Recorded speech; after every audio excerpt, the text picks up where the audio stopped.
Enta Qwustenuxun. Siams Cook, the Qwustenuxun Mestimoch, mi Hetzel Lalamechan, at the Qwustenuxun, I Qwustenuxun. Haitapka, Siam Nasia, Haitapka.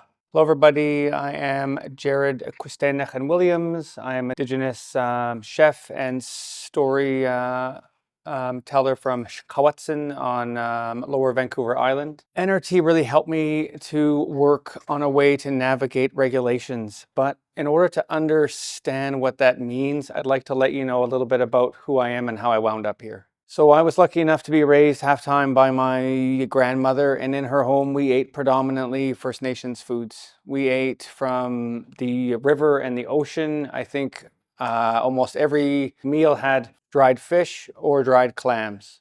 And if we didn't have that, we had, like rice, because it wasn't really that expensive. And so living that way where we would literally be harvesting out of the river and hang drying fish all the time, I learned how to do it. When I was young, we weren't allowed to just run around on our own. We always had work we had to do, right? There were no video games. I think our television had one channel, and I was the antenna when my grandma wanted to watch Young and the Restless. She'd say, "Hold it like this, hold it better." So I'd just be holding it for her.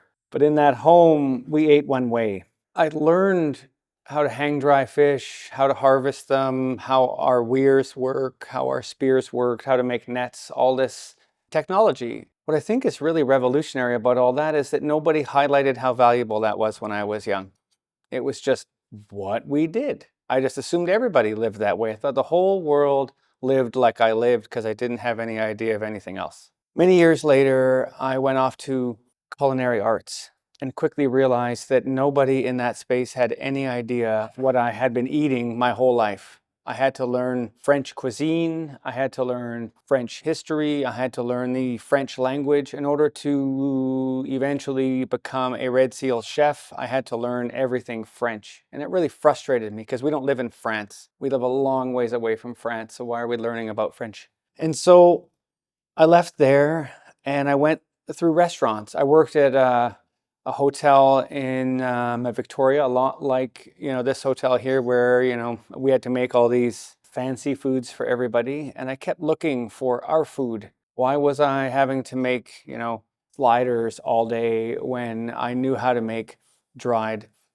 clams that nobody else knew how to make? Why was I working on stuff everybody knew while what I knew was almost this lost art that I didn't even realize was lost? Worked in hotels and restaurants and worked all over the place looking for our food. And that look led me to return home, where I was lucky enough to be the elders' chef. So our nation hosts a luncheon program for our elders. We get about 120 elders in the hall having lunch every day, and I was their chef. But they hired me for a specific reason. They hired me because I knew regulations. I worked in restaurants. So literally, I was the guy they hired to bring Western regulations to the elders' hall, and that made elders real mad. All of a sudden, we couldn't have wild harvested halibut or elk meat or dried clams because we needed to adhere to regulations. And I was the guy that had to explain to those elders that, oh, auntie, regulations, they say that we can't do that. So I worked there for 12 years, and I'd argue that the first 3 years, nobody really liked me very much. But over those years, I learned how to use Western foods to look like our foods. I learned how to use Cisco. I learned, they had octopus. I learned they had, oysters and a lot of our, like foods, but there were a lot that, they didn't have. And for a time it was okay. The elders helped me learn about other ways that we harvested and other traditional foods like the ulican oil or the live chichwa, we call it, or red sea urchins or red sea cucumbers, and just all these other foods and how we used to harvest them. 2018, which is like 100 years ago now to me, I had this incredible opportunity to be the head cook for the 42nd elders gathering, where they get all the elders from across, like the province, and they get to hang out with each other for a week or whatever. I was able to design a menu for her 5,000 elders for 3 meals a day for 3 days. It was amazing. I loved it. But from what you can hear that I was just referencing, you can probably imagine that the menu I designed was all wild harvested. I went to all my harvesters in our nation. I asked if there was a way that we could have enough, dry fish and crabs that we could have everybody could have one, which is a lot of crabs. And everybody said yes. Everybody wanted to help. This was to help. Like the elders. This didn't have anything to do with me. This was that we wanted, to represent our homeland the right way. And I went in and I wrote this entire menu, and I wrote all our harvesters and what they were harvesting and how it would work, and handed it in. And it went to a space called the Island Health Food Premise Regulations. And the local environmental health officers, which I had to learn all about this while I was doing that, had me in a room about a week after I handed in, the menu, and they all highlighted that menu wouldn't work. They wanted me to know that everything on there that was wild harvested wasn't allowed off the reserve.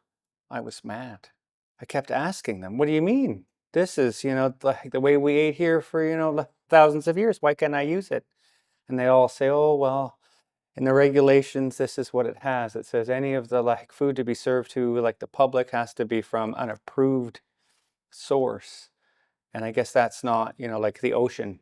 And so I kept asking and asking, and eventually led them to a space where one of them admitted that they were worried they didn't want any elders to get sick. And all I could think is, oh my goodness, if an elder got sick, I think I'd be dead. But that wasn't enough for them. They said, no, no, we don't want elders to get sick. So my health director, she was a wise lady. She said, well, on reserve, we can use whatever we want. And everybody in the room said, yeah, if you're on reserve, you use whatever you want. And I thought, I don't want to move all the elders across our town 3 times a day to eat. It just really isn't logistically realistic. And everybody kind of said, yeah. And then it hit me. I said, isn't it strange? You're worried about everybody getting sick off reserve, but you're not worried about us on reserve. If everybody, at home gets sick, that isn't, an issue for you, hey? People got real quiet. I said, that's racist. That was the end of the meeting. And through weeks and weeks and weeks of negotiation, they allowed me, Haichka allowed me to have a traditional foods workshop on the outside of our elders' gathering. So I was only allowed to make one lineup. And if you've ever had to serve 5,000 individuals, you want lots of lines so they can walk through, nice and fast. But I was only allowed to put one line in the workshop outside. On the inside, we had 16 lines. Everybody here can probably imagine where the elders went when we were having lunch, though. They went outside. So I had an amazing team of 52 chefs, and the majority of them were having to work on what everybody would eat on the inside of the hall, but we had 8 of them were allowed to work outside. And there was a lineup that would last for hours outside because the elders would want that food. And my, did they get mad? Why you make us wait in this line? Look how long this line is. Wrong with you? Kept being like, Auntie, there's nothing I can do. This is what they said. Who said it? Let me know. I'll get mad at them. I don't know if anybody knows all this stuff, but in order to be able to serve food through regulations, you have to design what they call hazard analysis and critical control plans. It's like a big fancy food safety plan. So I wrote all those for our traditional foods, and it's hard to write them for our traditional foods because some of our traditional foods are alive, like the red sea urchins. And those are designed for things that aren't alive. So you're trying to navigate it anyway. It was interesting. And at the end of that event, nobody got sick. I remember asking them all, did anybody get sick? Did anybody go to the hospital? No, no, no. And I said, and I have all of these food safety plans. Yeah, yeah. And I said, so am I allowed to do it again? And they said, no. I was even more mad. And then it really hit me. I thought, how many First Nations restaurants do we have around here? And on the island, there's none. If you live here, you're really lucky. You got lots. At least you got 2. if not, like more. But on the island, there's, the occasional Indian taco food truck, but there's no traditional wild harvested foods. I realized that there's no restaurants, there's no access, and there's regulations in the way, and it really made me mad. So I started working on how can I work through those regulations, and I started working with the FNHA and the BC CDC to try to like challenge these regulations because, as I said earlier, they're racist. One of the ones that I've been working on the most is our traditional dry fish. I bet every First Nations person in this room has had our traditional hang-dried fish at least once, but I bet most of the non-First Nations individuals haven't even had a chance. Why is it that we live here and what we ate here for thousands of years, you can't even get off the reserve? Blows me away. So something that the environmental health officers that I was working with had an issue with is the fact that if you've walked up the majority of our smokehouses, we just slice up our fish outside, on the edge of our smokehouse, like I have a little, like a roof over it, and I'm just in there having to do what I have to do. But those regulators didn't like that. They said, how do you wash your hands? And I said, I just walk in the house, or like I use a hose, and no, that's not going to work. And then they said, like if you have to go to the bathroom, I don't know where you're going to go to the bathroom. I said, I have to go in the house to go to the bathroom. What's wrong with you? Oh, no, that's not going to work. Got to have a bathroom right there. All these strange rules, okay? And so I said, okay, well, what do you want? He said, well, we need you to make a regulatorily approved food production space within 20 feet of your smokehouse. Okay, that sounds easy. And I spent years looking for opportunities. It's not free, it's work. I know how to do the work, but wood's not free, drywall's not free, all that stuff's not free. And then I saw this opportunity and thought, hey, heck, why don't I hand in an application? And, like as you, like watching the video, it was easy. I've done lots of these. And they take, actually, I think the last one I did, because as you can see, I actually had two. They asked me to write less. He was like, oh, Jared, last time you wrote a lot of information and you didn't need to put so much in there. You just needed to let us know what you were doing. But I was used to these big ones where you got to write everything about, I'm this person from this place and I do this and I know that and la la. I was approved, which was overwhelming because not only was I approved, now I had to do the work, right? They didn't hand me enough to hire anybody because I didn't ask for that much because I didn't think I'd get it. And then I got it. I'm in the mud.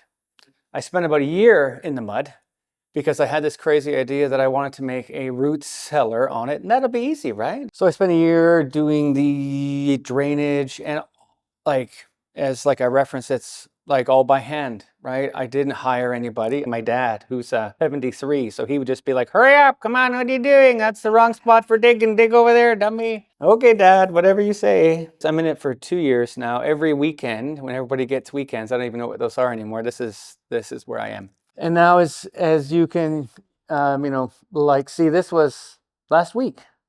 It'll be 2 years, November 18th. What are we? So we're 2 years and 6 days. Now, what I want to highlight that was amazing is that most funders, when you apply, they say, you have a year. No way I could have done that in a year. That's what I said in the beginning. I'm like, you guys going to be okay? There's no way I can have it done in a year. Oh, that's fine. I was like, am I awake? Am I dreaming? Yeah, no problem. Okay, so I started working. And if you look over here, I reapplied again. So I got that hole in the ground and I got some concrete in and my root cellar done and was working on the upstairs, and I realized that I don't have wastewater treatment. Like I live up in the bush. We don't have sewer lines. So I needed to get a septic line. I was just going to use the one I had at home. And the environmental health officer, the ones who had to, approve it, were like, no, you can't just use your existing one, Jared. And I was like, why? It's just, water from, having to wash my hands. No, you got to get your own. I think they were hoping I wouldn't the whole time, saying, oh no, this is in the way. I applied again like this, being like, I hope I get the next one because if I don't, it might not work. And then I got that one too. Once again, I had to return to work. And now we're at a spot where I was just there yesterday with, like my dad. We were working on the wheelchair ramp, which is around, like the rear of structure, because we want to be able to bring in, like elders and community who are in, like wheelchairs. And we were working on that when yesterday afternoon I had a long Zoom call with my local environmental health officer. And lo and behold, he said, once that thing's all the way ready, he wants to inspect my smokehouse. And he's pretty sure that then I will have every right to be able to smoke and sell, or even just to use our traditional dry fish off reserve. But I just want to highlight here that it's not a job I want. I'm not working on this because I want to become a dried salmon producer. I want to create a regulation. I want to work with those regulators to design a template and a regulation that every other nation gets access to so that they can do this work. I got enough jobs. This was just, like I said, like on weekends. We're there now that hopefully this will be up and operational in, June or July. And yes, I'll be asking everybody in the room, everybody that I'm, like able to reach to head over and have, like a big feast, and we'll have lots of dried fish. I think we're only in November. I think I've hung dried about 200 already. So hopefully I'll have a little bit left, by June. With the elders coming over all the time, I don't know how long it'll last, but we'll see. This opportunity will create an opportunity for others. This wasn't about me. This was about altering those regulations. One of the things I realize as a, I guess, not so young chef anymore, is that our youth aren't interested in it anymore. I don't know a whole lot of youth that hang dry fish the way that I did when I was a kid. When I was a kid, every house on our res had a smokehouse. There were hundreds. Now there's 8, if even that. And the youth aren't interested in it. It's all, like elders that are out there. And I'm realizing that it's actually economic. When you have to have a job, and you got to rescue your language, and you got to raise your young ones, and you got to look after your house, and you got to look after your spouse, when do you find the time to hang dry fish? I don't know. I don't know how I do it. I don't really rest a lot of the time. But if this could be an economic opportunity, if a nation could have one of these and hire their youth using these templates, using their own recipes, we could revitalize this traditional like food practice with even this one ingredient. We could literally revolutionize West Coast cuisine, because like I said, there's no dried fish in any restaurant, and that's weird to me. If we lived in like France and you couldn't get any baguettes, they'd freak out. But here it's just the normal thing. So this funding helped me to design this, but it'll help others in the long run, because not only am I going to use it to alter those regulations, but I want to host workshops and design videos, so long after I've left this world, there's resources for those who want to be able to do this work in, the future. So I could hang out here all day, but I'm sure you want to hear from somebody else. So I just really want to raise my hands up, everybody, and say, oh, haitapka, siam na siya, oh, haitapka.